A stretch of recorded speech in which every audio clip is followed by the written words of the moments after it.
Hello and welcome to Useful Idiots. I'm Katie Halper. I'm Mary Matte. Thanks so much for being here. Our website is usefulidiotspodcast.com. Go there to support the show and get bonus content. On this week's show, we are talking about Trump flirting with nuclear Armageddon. Why not? Joe Biden did it. So why shouldn't Trump follow suit? He's just announced that the U.S. will be conducting some nuclear testing. Why not, right? It's just a test. Yeah. Who cares? Like, what's the big deal?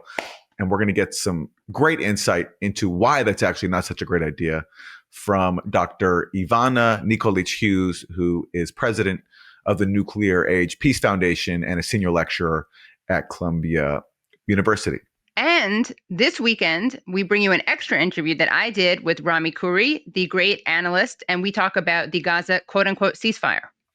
All right. Well, we have a special announcement for fans of Useful Idiots. We are changing up our format. Now, Monday morning, the hottest show at 10 a.m. Eastern time on YouTube, that's the same. That is free for all. Yeah. That's not going anywhere. Now, though, on Fridays when the show comes out, things will be a little bit different. First of all, there will be no more Thursday Throwdown, your midweek dose of media madness. That is being retired. It's the end of the Thursday Throwdown franchise. And now it's the end of an era. It's the end of an era. But now we're basically doing everything on Friday. So the Friday show will come out. Everybody will still get the interviews we do. In this case, this week, we have 2 interviews for you. Subscribers will get the extended versions of the interviews. And if you want a recap of all the funniest, zaniest, craziest clips of the week in what is now going to be called the Friday free-for-all, except it's paywalled, then you'll have to be a subscriber. So what remains free is our interviews. And if you want the extended interviews, you have to become a subscriber at usefulidiotspodcast.com. And if you want what is now basically a merger of the Thursday Throwdown plus the 4 basic food groups. Right, exactly. And the Friday free-for-all, except it's paywalled. Yeah. You have to be a subscriber at usefulidiotspodcast.com. Yeah, but of course, you still get that great Monday morning. That's not going anywhere. Yes, and what you give us is you give me the gift of letting me finish my book, okay, which I've been working on now for way too long. Yes. And we needed to cut something back. So this is our best solution. Yeah. We're still giving you tons of free content. Oh, yeah, so much. And we're also saying thank you to our paying subscribers by offering them an extended Friday free-for-all, except it's paywall. Yeah. And also this lets me finish my documentary and about Holocaust survivors protesting the genocide. And we know that everyone watching the show is excited for Aaron's book and for my documentary. Well, thank you to our audience for continuing to support the show. We are excited to embark on this new era of content delivery with you. Yeah. With that, let's get to what is now going to be a preview for everybody. A preview of the Friday free-for-all. So this is an actually free Friday free-for-all, yes, not paywalled. Exactly. So it's a free preview of the soon-to-be paywalled free Friday free-for-all. Exactly. The most misnamed segment really in independent media, because it's not free-for-all. It's going to be paywall. But this week it is free-for-all. Yeah. And let's start with the domestic front, where the Trump administration is presiding over a government shutdown that, among other things, is about to deny millions of people food assistance benefits through SNAP. Now, it doesn't have to be this way, because what the Trump administration could do is tap into a contingency fund to pay for SNAP benefits to make sure that people do not go hungry. But the Republicans are refusing to do that. And here's House Speaker Mike Johnson explaining on CNN why that is. The reality is that this has been a stalemate for 30 days. And it's not just Democrats. You also have one of the most conservative Republican senators, Josh Hawley, who says, at least, please move money around to feed people. Why not consider that? Because if you deviate from the goal of reopening the entire government, Chuck Schumer and the radicals over there will continue to play games with people's paychecks, their livelihoods. And if you do just part of this, it will reduce the pressure for them to do all of it, to do their basic job, and that is reopen the government. This is very real and very serious, and they can end it today. They can do it right now. All they have to do is, we just need 5 more Democrats in the Senate to help us reach the 60-vote threshold. We don't have enough Republicans to do the right thing on our own. We need them to do the right thing. Okay, so what he's admitting there is that they're using people's food assistance benefits as leverage to get Democrats to cave. And to get Democrats to cave on what? Democrats are demanding that Republicans agree to extend subsidies for healthcare under Obamacare. So Democrats are holding out for healthcare benefits, and Republicans are so determined to deny them that they're willing to deny people food assistance when they could cover that food assistance by tapping into a contingency fund, which they won't do. So 45 million Americans are going to lose SNAP benefits. And that's more important to Johnson than making people's lives better. And this is after Mike Johnson and the Republicans cut $186 billion from SNAP, the food assistance benefits, and another $930 billion from Medicaid. So after cutting these programs, now they're saying we're not even going to use a contingency fund to keep providing people with the meager SNAP benefits that they do get. And so they're just basically using hungry people, low-income people who need food benefits as leverage in their fight to deny other people, or maybe the same people, of their healthcare benefits. They're being very well-rounded, and they're screwing over of the American people. We're excited to share with you this week's sponsor, American Giant. I wear American Giant, and here's why I think you'll love it too. Back in the 1960s, 95% of clothing Americans bought were made in the USA. Today, it's only 3%.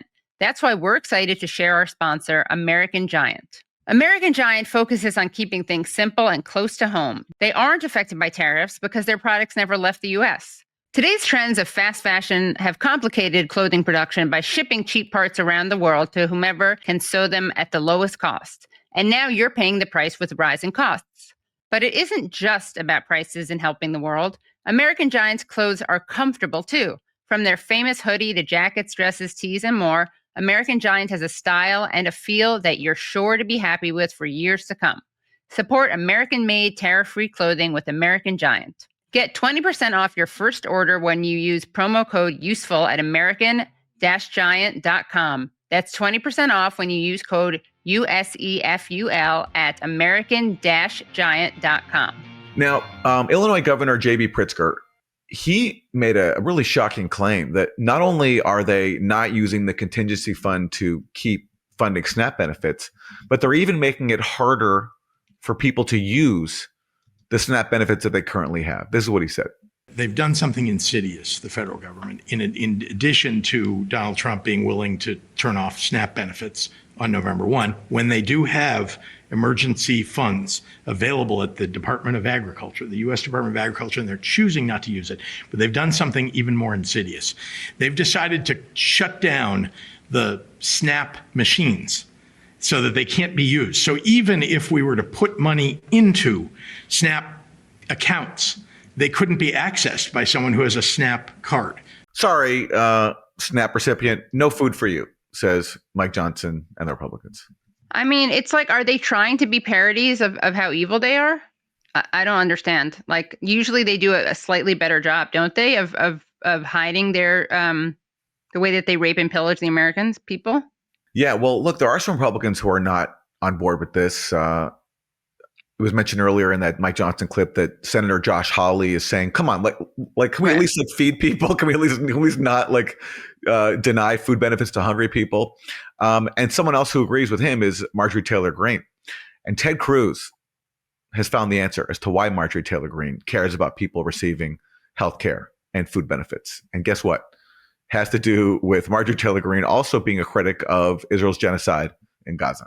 Well, Joe, my advice is don't spend much time worrying about Marjorie is saying. What I found is a pretty consistent pattern is that whenever an elected official decides that they're going to turn on Israel and they hate Israel, you will very quickly see every other policy out of their mouth become very, very liberal. And so suddenly Marjorie's for massive government spending and taxes, and she's for open borders and amnesty. Okay, fine. That is not where the American people are. Actually, Ted, that's exactly where the American people are, whether it comes to healthcare or Palestine, Israel-Palestine. I mean, 60% of Americans say healthcare and other government-funded agencies are underfunded. And, you know, while politicians are unwaveringly with Israel, the people aren't. I mean, it's so funny that he pretends that he's in touch with the pulse of Americans and represents what Americans want. Like, nobody wants this, what he's doing. And also, he's such an idiot. There was actually a really great segment where Tucker Carlson, literally just disarmed him by asking him a question because Ted Cruz was saying the Bible demands that you support Israel. And and Tucker Carlson asked him to kind of elaborate on that. And he was like, well, I can't name exactly where and why it says that. Growing up in Sunday school, I was taught from the Bible, those who bless Israel will be blessed, and those who curse Israel will be cursed. And from my perspective, I want to be on the blessing side of things. Of those who bless the government of Israel? Those who bless Israel is what it says. It doesn't say the government of it, says the nation of Israel. So that's in the Bible. As a Christian, I believe that. Where is that? I can find it to you. I don't have the scripture off the tip of my. You pull out the phone and use the. It's in Genesis, but so you're quoting a Bible phrase. You don't have context for it. And you don't know where in the Bible it is, but that's like your theology. I'm confused. So is that the current borders, the current leadership? He's talking about the political entity called Israel? He's talking about the nation of Israel. Yet nations exist, and he's discussing a nation. A nation was the people of Israel. Is the nation They're the descendants God's of referring Abraham. to in Genesis, is that the same as the country run by Benjamin Netanyahu right now? Yes. It is. Anyway, he's an idiot. Well, I love the idea that like being a critic of genocide in Gaza is now like a gateway drug to liberal policies, as if like Marjorie Taylor Greene is now becoming a bleeding heart liberal. By the way, I mean, she does not support open borders. I think we can be confident of that. All she said was, on top of opposing mass murder of civilians in Gaza, is that Republicans aren't doing anything for people who need healthcare benefits. And she has people in her own family whose premiums are about to skyrocket because people like Ted Cruz won't extend the subsidies under the Health Care Act. So that's what she's talking from her own lived experience. Yeah. And so, but I just love the idea that like somehow Marjorie Taylor Greene, because she's critical of Israel, that's now a gateway drug to, becoming a dyed-in-the-wool liberal. Socialist. Liberal. Yeah. I mean, she has two really extremist views. We shouldn't be surprised. She thinks that Palestinian kids shouldn't be blown up. And she also thinks that people shouldn't die from preventable diseases because of healthcare insurance. All right. Turning to foreign policy, the Trump administration, as we know, is ramping up its regime change campaign in Venezuela. It's deployed warships. It's assassinating people in boats in the Caribbean.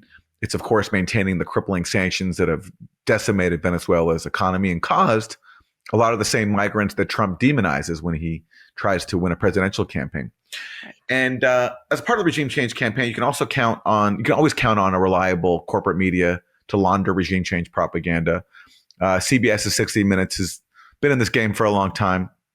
Certainly under its new leader, Barry Weiss, it will continue that storied tradition of demonizing foreign countries that we want to destabilize and overthrow. But here is some refreshing honesty featured in one recent 60 Minutes piece about Venezuela. And it comes via James Story, who's a U.S. diplomat, served as like a fake ambassador stationed in Colombia, whose job was basically to help overthrow the government of Venezuela. And listen to what he said about why it'd be a good thing to have regime change in Venezuela. This is a very bad actor sitting on top of the world's largest known reserves of oil, plus the critical minerals that will fuel the 21st century economy. And he's in bed with our strategic competitors. So yes, James Story is being honest there, that Venezuela has oil and minerals that we want to steal. It's very simple. And also, they have the gall to be partners and allies of people we don't like. How dare they? Right. Now, by the way, what's so funny about that, on top of the whole idea that like states have the right to be allies and partners with who they want. I mean, that's kind of a basic principle of international relations. You think maybe after one country tries to destroy your country for like decades, launches multiple coup attempts, as the U.S. has done, not only under Maduro, but also under Chavez before him, that maybe a country like Venezuela is going to go and try to be friends with other people, not the country that's trying to overthrow you for a very, very long time? It's so ridiculous. And this guy, I love the way he's calling anyone else a bad actor when he's literally acting on behalf of regime changers. Like, he is representing America and representing Donald Trump and their mission to illegally topple governments. And he can opine. I also just do love the fact that, again, this is kind of one of those, who said it, Trump or Chomsky moments. It's like, who said it, James or Chomsky, because Chomsky would be like, and the reason that we care is because, of course, he's sitting on top of tons of oil. Well, I don't know what happens in diplomat school, but if you go attend a class on how to be a good diplomat, maybe they teach you on the first day, okay, good actor means regime change in foreign countries. Bad actor means resisting our regime change efforts. True. Yeah. I don't know. Maybe that's just something everyone learns and doesn't ever challenge. Certainly it doesn't get challenged by outlets like CBS News, who might ask, hey, do we have the right to overthrow a foreign government? No. Right. No. Right. Yeah. No. But you know what? He's a bad actor in that he's not, or maybe he's a good actor if we're thinking about acting as the art of performance, because he's probably such a bad actor that's why he told the truth. You know what I mean? He couldn't say we're bringing democracy there. He had to say they're sitting on oil. Well, I mean, having taken acting classes myself, they want you to get the most, honest, raw moment of the character. So I'd say he's a great actor because he told the truth. Oh yeah, fascinating discussion here on the overlap between theater and politics. I know, seriously. Wait, Aaron, when did you take acting classes, by the way? Well, my whole life. As a child, as a young adult, as an adult. Right. Really? Oh, sure, yeah.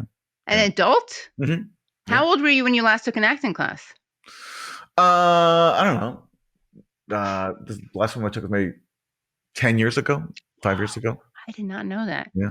Okay. Well, listen, on top of all the exciting stuff happening with a regime change operation in Venezuela, there's maybe some regime change about to happen in New York City. Well, inshallah, there will be a regime change, and that will come in the form of, obviously, Zohran Mamdani. But a lot of people have been doing a lot of fear-mongering about Zohran. They like to pretend that he's an extremist, a fundamentalist, an anti-Semite. And someone, I think, had a very interesting way of making the point, claiming that it's ridiculous for Jews to be supporting Zohran. This person is Benj Irby. He said this on Newsmax. And just listen to the case he makes for why Jews are falling for Zohran. I guess now it's more so like, chickens for KFC with this whole Mamdani thing, or like cows for McDonald's here. Look, I mean, I don't know why any person who would be a Jewish person, who would be an American person, someone who lived through 9/11, which I did in New York City, being born and raised here, would be ready to vote for someone who has such ties to extremists. And there's nothing wrong with like actual American Muslims, especially you have like Nation of Islam, who are like Black American Muslims, people like that. But this guy, Mamdani, there's so many extreme people that he's... Just pause. I mean, I think that's really cool that he's coming out and saying that there's nothing extremist about the Black Nation of Islam. Just because I think that there's probably a lot of things that Farrakhan says that people would find problematic.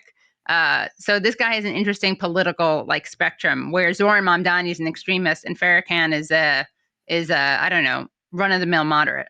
Been aligned with, and for this to have happened in New York City just 24 years ago, and this is where we are. We were the city of Giuliani and even Bloomberg, and it's what the heck has happened? I mean, we only have a few more weeks to go. I mean, go Sliwa, go Cuomo, go anybody that's not this guy promising all this free stuff, because that's what's putting his whole coalition together. The promise of free stuff makes Jews forget that he's an extremist. Yeah, okay. Oh, okay. Thank you for being such an ally to the Jews, sir, by saying that we are being seduced and distracted from our own self-interest because we're being lured by free stuff. The fact is, the most prominent Jewish opponents of Mamdani are not into the idea of him offering quote unquote free stuff. And by that, they mean just free buses for low income people. They hate that idea. People like Bill Ackman, they don't want to have a city where low income people have services and have support, but yes, the idea that Jews are flocking to his campaign for free stuff. I mean, that's some nice, good old anti-Semitism that is exactly the kind of thing that Zohran Mamdani is accused of. It shows it's actually so often his critics who are guilty of the thing they falsely accuse him of. Yeah, and I'm really looking forward to the ADL condemning this. I'm sure they will, because they are so careful and sensitive when it comes to tropes and stereotypes. And what more famous trope is there than the Jews obsessed with free stuff, the cheap Jews?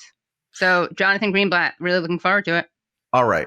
Let's turn now to Katie Miller, who also loves to use the so-called anti-Semitism card to... Wait, Aaron, she just calls it out, Aaron. She has a problem with bigotry. Okay, well, that's what she claims, but I would posit that she just uses it to smear critics of Israel. And she was in a debate with Cenk Uygur of the Young Turks on Piers Morgan. And this is how it went down. Why is it that every time someone wants to criticize Mamdani, it immediately comes back to the Jews and the anti-Israel movement instead of actually talking about his viewpoints, which is that nobody said Jews. You just said it. You always do that. We say Israel, you say Jews. We say Israel is a government. Please don't make it about Jewish Americans. And you come back and go, you have to make it about Jewish Americans. What's wrong with you? What's wrong with you? Is Israel a Jewish state? Yes or no? Yeah. Is Israel a Jewish state? Yes or no? Okay, so Saudi Arabia is a Muslim state, and you can criticize it all day long, all day long. There's no special protection. Because what you're doing is you're decoding language that to calls mock themselves American a Jewish state or a and to Muslim say that state. we should not be here and we should not be in existence, and that you would be happy for other people like Mandami to use I want Israel to be no safe. Nothing of the sort. Nonsense. You're totally lying. It's very normal for a Miller to be completely and utterly lying. Quite frankly, I'm really sick and tired of this racist, bigoted rhetoric that comes from people like you against my husband, against my family, and my children. I am raising. Okay, by the way, remember, she's married to Stephen Miller. So when he says that the Millers are lying, that's what he's referring to. And also, as we've covered before, she does lie and she's a cheat, and she got in trouble in college for stealing the newspapers that had like ads for her college political opponent in it. And by the way, like how many families, how many children have the Millers threatened, with Millers are architect of the crackdown on undocumented immigrants, and not to mention their support for the genocide in Gaza. So, I mean, come on. But listen, there's some more great stuff here. Jewish children in this country. Who brought your in which children into this? What a weirdo. Piers, I'm going to be done with this if you're going to allow racist and bigoted attacks against one of your commentators just for the sake that he will not hang on. speaking. Casey, to be clear, he inserted a line that says the Millers lie. Is that not coded language for therefore we are Jewish? Okay, the Miller's lie is therefore she's so dumb she doesn't even know how to get out a sentence. Is that not coded language for therefore we are Jewish? No, you mean, no, that doesn't, I don't even know how to respond to that syntactically.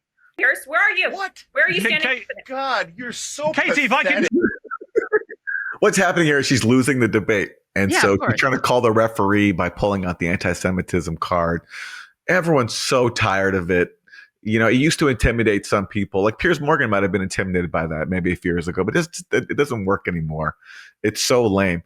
And, Cenk, I got to say, is really effective at mocking the absurdity of that. Yeah. I wonder if Cenk watched wrestling when he was growing up, because he does have the energy. Yeah. He does have the energy, but it's good. It works really well. Yeah, totally. In that format. And later on in the interview, she literally threatens to have Cenk deported because he's a naturalized U.S. citizen. He was born in Turkey. And so she talks about how like his immigration papers better be in order. And the implication is her husband, Stephen, is going to get Cenk deported. So after trying to like pull the anti-Semitism card, which doesn't work, trying to call Piers Morgan in for help, she literally threatens Cenk with deportation for challenging. After calling not just the anti-Semitism, playing the anti-Semitism card, but pretending to oppose bigotry and racism, she tells the guy who was born in Turkey she's going to deport him, get him deported. But look, it's not enough for the Millers to have to have Stephen Miller being one of the most powerful people in government. He's basically, co-running the country. If she wants to be a public figure and have a podcast and try to be an influencer, then you're gonna have to be able to handle some criticism. I'm sorry. Yeah, seriously. It's kind of the bare minimum if you're going to be out there, and you can't just silence people by accusing them of being anti-Semitic and threatening to have them deported. Yeah, she uses it as it's always bullshit when people do that to describe people who are critics of Israel, but they usually use a slightly finer tool. She really uses a blunt tool. You know what I mean? There's kind of an art to it, but that is just so over the top stupid. Like, oh my God, you're calling the Millers liars. That's obviously anti-Semitic. So that was the Friday Free for All. This week, we're actually making it free for all. Next week, it will be paywalled. So if you want more content, please subscribe at usefulidiots.podcast.com. Now we'll turn to our interview. This week, Trump made an announcement. On Truth Social, he said that, guess what? We're going to be conducting nuclear testing. And this was based on an impression that Trump seemed to have that other countries, including Russia, are conducting their own nuclear weapons testing, when in fact they're not. Russia recently tested a nuclear-capable missile, but not an actual nuclear warhead. There's a very, very big difference. And Trump was asked about this on his way back from a trip to Asia, and this is what he said. About resuming nuclear testing, what prompted you to do that right before the meeting? It had to do with others. They seem to all be nuclear testing. Russia?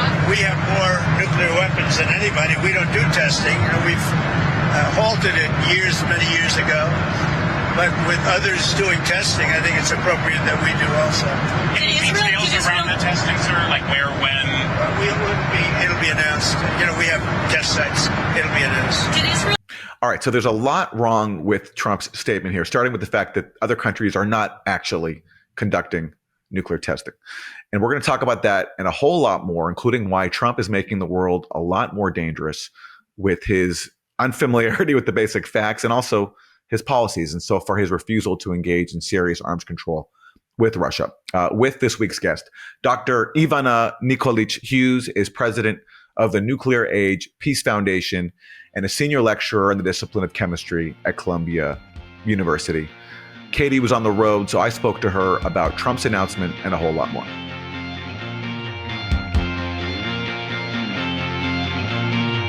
Dr. Ivana Nikolić Hughes, thank you so much for joining me. Thank you so much for having me. I want to start with your reading of Trump's announcement. So he puts out this social media post talking about how the U.S. has more nuclear weapons than any other country. That's his first claim that I think we should scrutinize. And then he says, because of other countries testing their nuclear weapons program, I've instructed the Pentagon to start testing our nuclear weapons on an equal basis. So let's start with this latter claim here. First of all, what is he talking about when he talks about other countries testing programs? Because Russia and China, they're not carrying out nuclear weapons tests. Absolutely not. There are two ways to read this. One way is to say President Trump doesn't know what he's talking about, and he wrote something in the middle of the night, and nobody who knows what he's talking about checked the post, and it just went out, and really we should just set it aside and go back to living our lives. The second is the a potential danger that this is actually something real and that he is talking about a resumption of nuclear testing, which would be absolutely unprecedented and has not taken place in more than 30 years at this point in this country. In fact, nobody has tested nuclear weapons in the 21st century except for North Korea, which tested 6 nuclear weapons underground since 2006. And that's that. In the 20th century, however, the 8 nuclear armed states, besides North Korea, the current nuclear armed states besides North Korea, tested over 2,000 nuclear weapons, more than 500 in the atmosphere and underwater, and then the remainder underground. So that was a very serious, and that we can talk a lot about that and what that has done to people, to the planet, and so on and so forth. But that is not what's happening today. And I think the part where President Trump might be confused is the news coming primarily out of Russia of the kind of vehicles that they have been testing that are new, that can carry nuclear warheads, that can carry both conventional and nuclear warheads. And in particular, in just the last basically 10 days or less than 10 days, Russia has tested 2 such nuclear capable vehicles. And in fact, both of them are nuclear powered. So one is a nuclear powered cruise missile that was first on October 21st. It's called Burevestnik. And it's this missile that flew, for a very long time. And they were touting that it was carrying a nuclear warhead. Yesterday, I'm having a hard time. It's all been happening so fast. Yesterday, President Putin announced that they also tested a nuclear-powered underwater drone or torpedo, this Poseidon, that he was actually talking about in the last year, I think. And both of these vehicles are claimed to be basically impenetrable to, missile defenses. Invulnerable is a term that's been used, that they cannot be intercepted.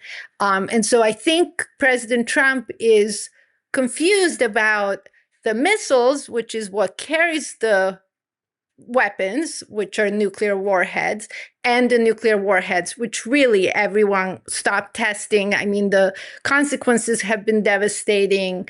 And we've basically had the US has not tested since 1992. And there's actually an international treaty. There are two international treaties in regards to testing. The first is called the Partial Test Ban Treaty. That was passed by President John F. Kennedy and Khrushchev.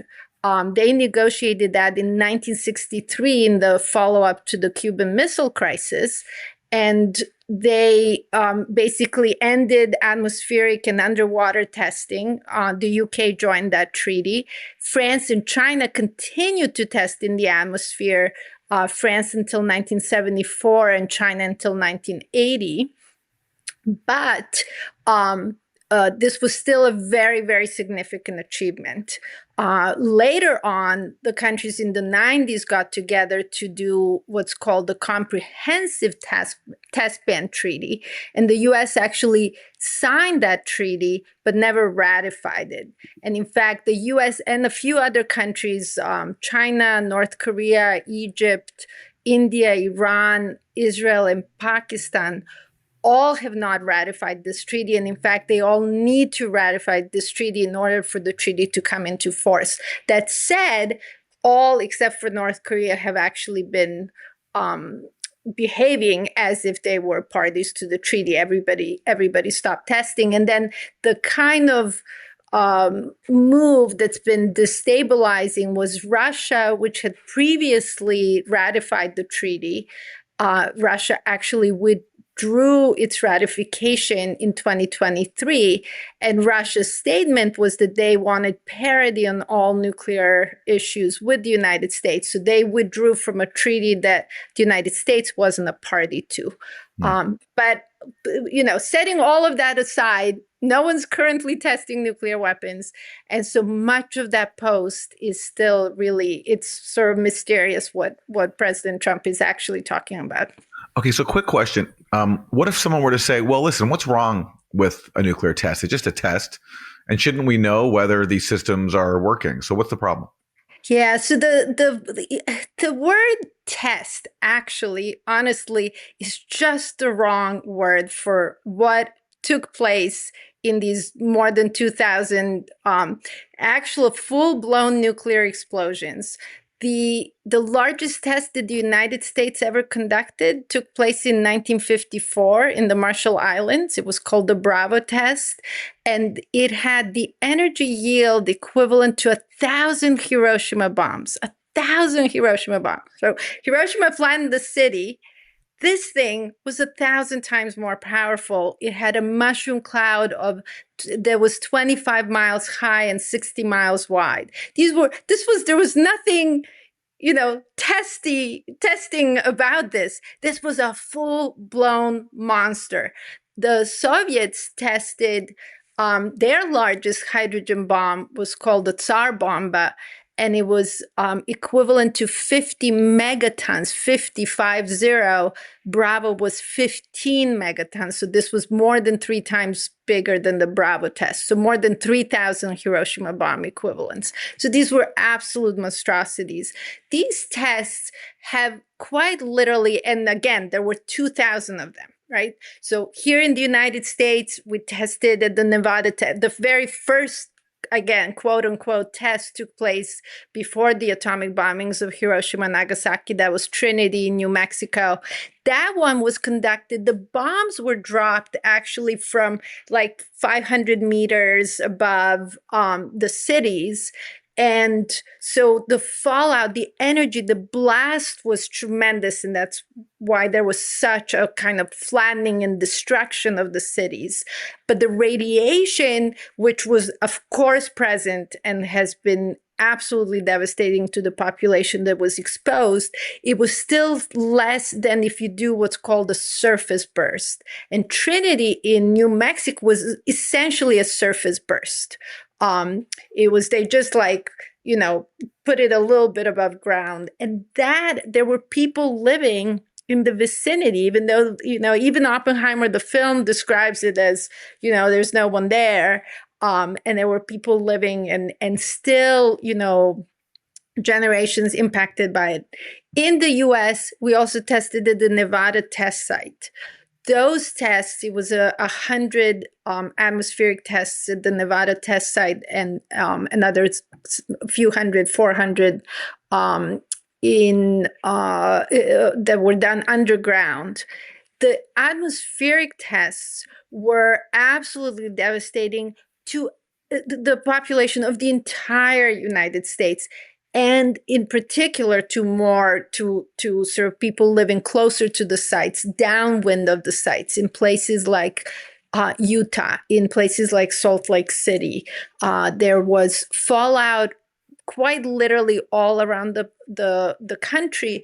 And this was because when these mushroom clouds go up in the air and sort of bring up, vaporize things, and then all of that goes up in the air, then it comes down when it rains or when there are sort of weather events, and it just like splotches all around the country of where this fallout actually ended up. And it depends on the winds and where the winds are blowing and what happens, but it's mostly from the Nevada test site, mostly going east because the easterly type winds.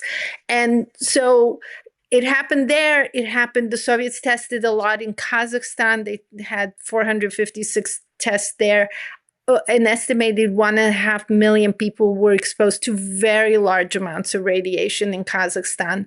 And then there was, I mentioned, the Marshall Islands in the Pacific, Marshall Islands, Republic of Kiribati. The French tested in French Polynesia. In fact, my husband is right now at a conference. He's a physicist at Columbia. He's at a conference in near Tahiti on this, legacy of nuclear tests in the Pacific and also specifically the French tests in French Polynesia, where the French tested 197 nuclear tests. They also tested another dozen or so in Algeria. So, this was happening all around the planet.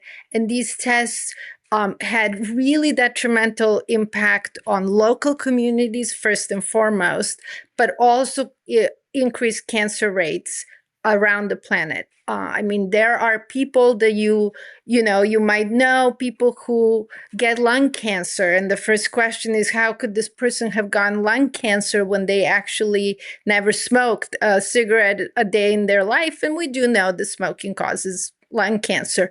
But there are other ways, other things and risk factors, and exposure to plutonium, which from this long, era of nuclear testing that was almost if you count just the US, Soviet, and UK tests, there was almost 20 years of nuclear testing in the atmosphere.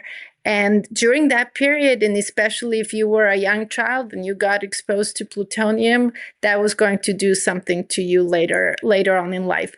And the biggest irony, the saddest thing about these things is these were actually Cold War victims.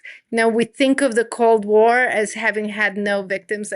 Forget Vietnam and all. Not forget it. Obviously, it was terrible and devastating. But we think of the Cold War specifically between the U.S. and Soviet Union as not having had victims. And in fact, the victims were created by their own governments. It wasn't Russian people or Soviet people being killed by U.S. nuclear weapons. It was people in the U.S. being American citizens being killed, and then of course this legacy of going to other places like the U.S. did with the Marshall Islands and with Kiribati. So going back to Trump's statement, he seems to confuse testing a nuclear capable missile versus testing a nuclear weapon itself. But he also seems confused on what the powers of the Pentagon are. Yes. Because he says, I've directed Secretary Hegseth of the Department of War to carry out testing. But is it as simple as that? Can he just direct the Pentagon to test a nuclear weapon? That is not who was testing nuclear weapons in the past. Sure, at the time the Department of Defense was involved and so on, but it was the Atomic Energy Commission initially, and that basically morphed into the Department of Energy. Yeah. And they are still in charge of the nuclear weapons stockpile, and they were in charge of the testing. And my understanding is that, currently we do these simulations that allow us to check whether these warheads are going to work, and that we actually at least learn something from the era of especially atmospheric testing. But even underground testing has had devastating consequences in people. The U.S. tested in Alaska, where people were really, really impacted by the underground tests. In some ways are they're better in that they're not spreading all of this radiation locally and even all around the planet, but they're also really concentrate things, right? So you do this so-called test underground, and now all that radiation is concentrated, and if that leaks into the local environment, that can be extremely dangerous, especially the water table and so on. So there have been really negative impacts. But yes, he's confused on a number. That was really in some sense, I feel like this is really a winner, even for him, in terms of how many things you can be wrong about. And by the way, the U.S. doesn't have the most nuclear weapons. Yeah. Russia does. Yeah. Russia has a slightly, and it doesn't really matter. They both have way, way, way too many. In my opinion, any number over 0 is too many, but there's still a difference between US and Russia, having Russia like 5,500, the US in the low 5,000s. And then China is currently estimated to have 600, which is, a lot better than 5,000 plus. On the other hand, China has really been increasing.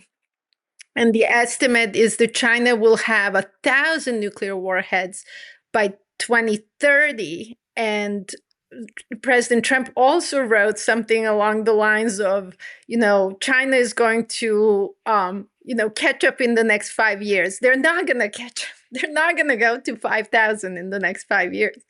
That's also not going to happen. So yes, there are many, many things. And as difficult, I think, as his election was on so many levels, and I think the presidency has been even more difficult than the election, I at least thought that he was maybe going to take this issue seriously, because he was the one president that was talking about denuclearization. He was the one person that was talking about, these weapons are wasteful, which they are. And with this post, I think he's really done some really serious damage. Also, just seemingly doesn't understand the very, very, very basic issues involved. And of all the issues to understand, if you're the commander in chief, one would think that would be the issue of the nuclear weapons that can destroy the world many times over. And I want to actually ask you later about the issue of the arsenal of the U.S. and Russia, because the last remaining treaty, New START, which caps that arsenal, it's set to expire early next year. And it's on Trump now whether he wants to accept Russia's offer to withdraw it to extend it for another year, which is the most it could. Yes. But before we get to that, I'm going to ask you about that later. I want to get your response to a few of Trump's congressional allies on his announcement of nuclear testing, to the extent that he understands that that's what he's announcing. First, this is House Speaker Mike Johnson. This is what he said on CNN. Okay. I haven't spoken to the president in about 48 hours, so I did not know he was going to say that, but I think it is an important thing for him to have said. Why? Because we have demonstrated, even in recent days, that the only way to maintain peace is to show strength. It's peace through strength. That's one of our principles that we try to advance here every day. We learned that during the Cold War. We know it's certainly true now. America is the last great superpower in the world. We do not have a peer-to-peer adversary. China is trying to become that. But in this dynamic that we have now on the world stage, America has to show strength. And I think it is an obvious and logical thing to ensure that our weapon systems work as they're designed. I have a big Air Force base in my district, Barksdale Air Force Base. It's the home of the Global Strike Command. 2/3 of the nuclear triad commanded there.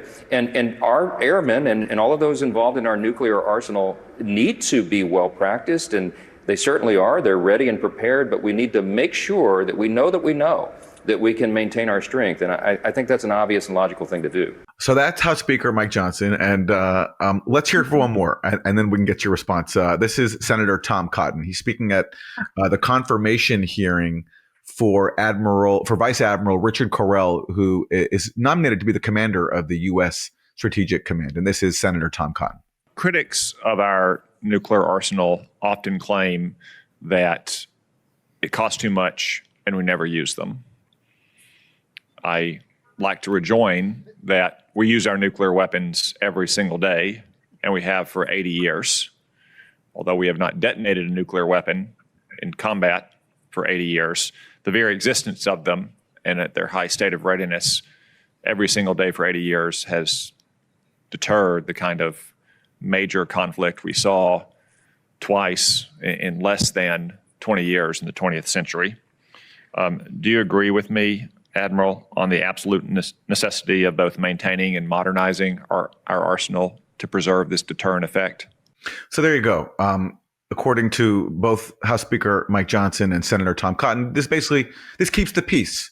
By having this massive arsenal, by upgrading it, we're keeping the peace. It preserves global stability. But the first reaction is to Mike Johnson, because I'm also confused about whether he understands what President Trump was saying and whether he understands what is at stake. The Senator Cotton clip is more relevant to the notion that we need nuclear weapons to keep us safe. And my response is that nuclear deterrence might work until the day it doesn't. And when it doesn't, it's a little bit like, of course, there's a risk every time I even get into a car, right, that I'm going to get into a car accident. But however small that risk, and it's real and it could happen, if I die in a car accident, I mean, obviously that would be horrible for my family and loved ones and so on.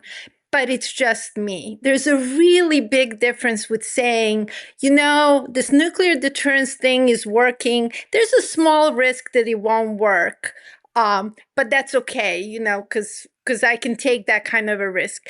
If the risk we're discussing, and Aaron, I always want to tell people, we're not exaggerating. This thing of, it's going to be the end of the world as we know it is not an exaggeration. People write comments when I speak about this. They go, oh, but Hiroshima and Nagasaki are just fine today. Which they are. In 1945, one country had 3 nuclear weapons. Today, 9 countries have 12,500 of them, and most are much more powerful than the weapons we used in Hiroshima and Nagasaki. So it's a completely different scale. The effects that we know would take place, things not just deaths from explosions, not just radiation, it's nuclear winter, it's ozone layer destruction. I mean, this is like, just go and watch some science fiction movies or read books about the end of the world. That's what it would be.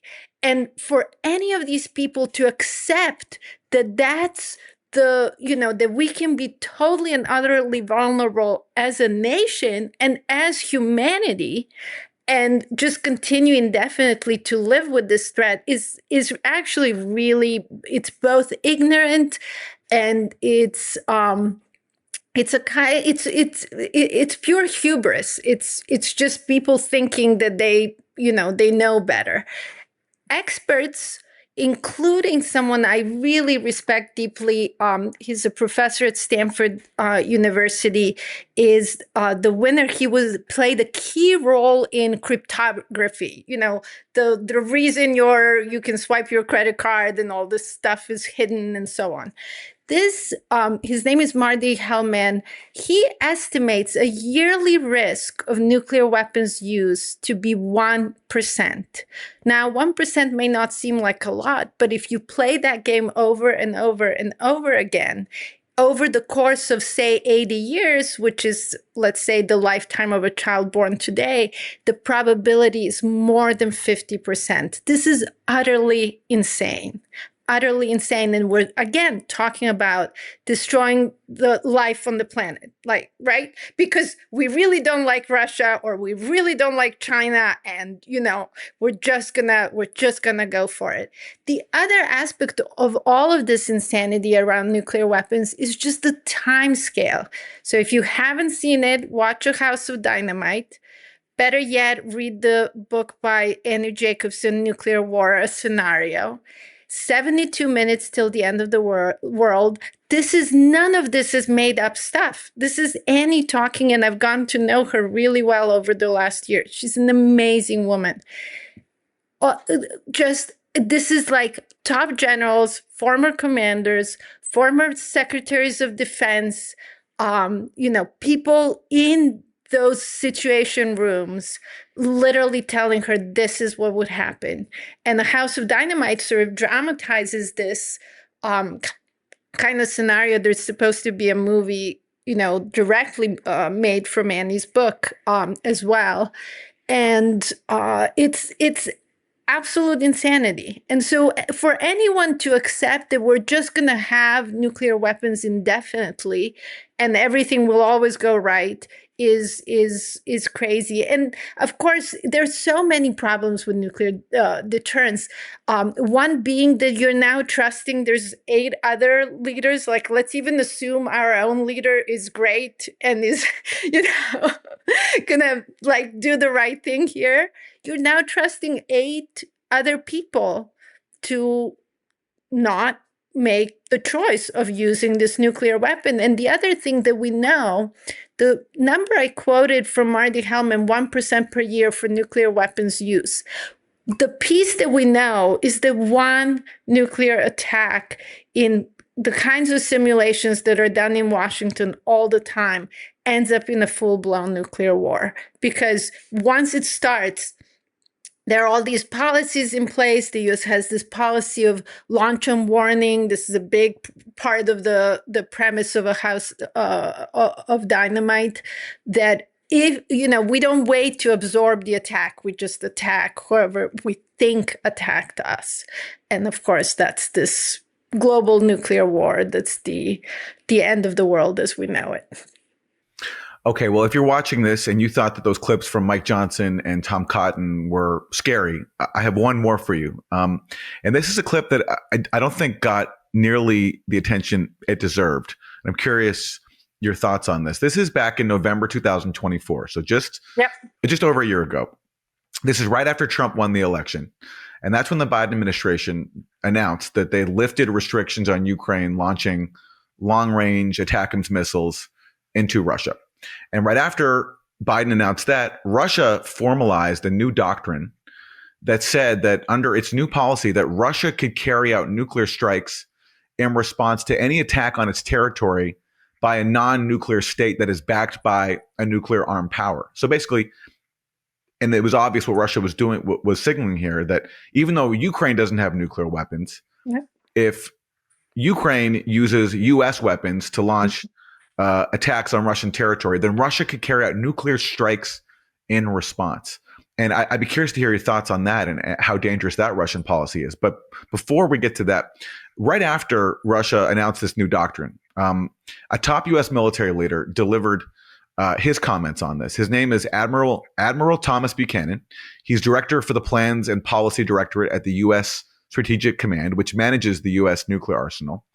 And he said something extraordinary. First he said, quote, "We are ready to prevail in conflict, in a nuclear conflict." He meant. And then he also said this. We certainly don't want to have an exchange, right? I think everybody would agree if we have to have an exchange, then we want to do it in terms that are most acceptable to the United States. So it's terms that are most acceptable to the United States that puts us in a position to continue to lead the world, right? So we're largely viewed as the world leader. And do we lead the world in an area where we've considered loss? The answer is no, right? And so it would be to a point where we would maintain sufficient. We'd have to have sufficient capability. Okay, so that is the admiral who helps oversee the U.S. nuclear arsenal, speaking at a think tank in November 2024. And basically, and what he's saying there is, A, we can prevail. We're ready to prevail in a nuclear exchange with Russia. And B, we want to make sure that after in such an exchange that we maintain the world leader. So your response to this statement? And to hear the rest of the interview, please go to usefulidiotspodcast.com. Well, that was fascinating. Yes, and for the full extended interview with Dr. Ivana Nikolić Hughes, go to usefulidiotspodcast.com. It's a great discussion. It's a very scary one, but a very important one. So check it out at usefulidiotspodcast.com. And as if that's not enough content, we have some more free content for you coming down the pike this weekend. So on Saturday, I'm going to be releasing an interview that I did with the great analyst Rami Khouri. He's distinguished public policy professor at American University of Beirut. And we talk about the ceasefire, colonialism, and Zionist zombie militarism. All right. That is our show. Thank you so much for tuning in, Useful Idiots. We'll see you next time. Bye, everyone. Thanks so much for listening to and watching Useful Idiots. For extended episodes, bonus content, and our weekly Thursday Throwdown episode, please subscribe at usefulidiotspodcast.com. Support the show for free by subscribing on YouTube, Rumble, and wherever you get your podcasts. And if you like the podcast, don't forget to rate and review. You can also follow us on Twitter at UsefulIdiotPod. Thanks for supporting independent media. We'll see you next time.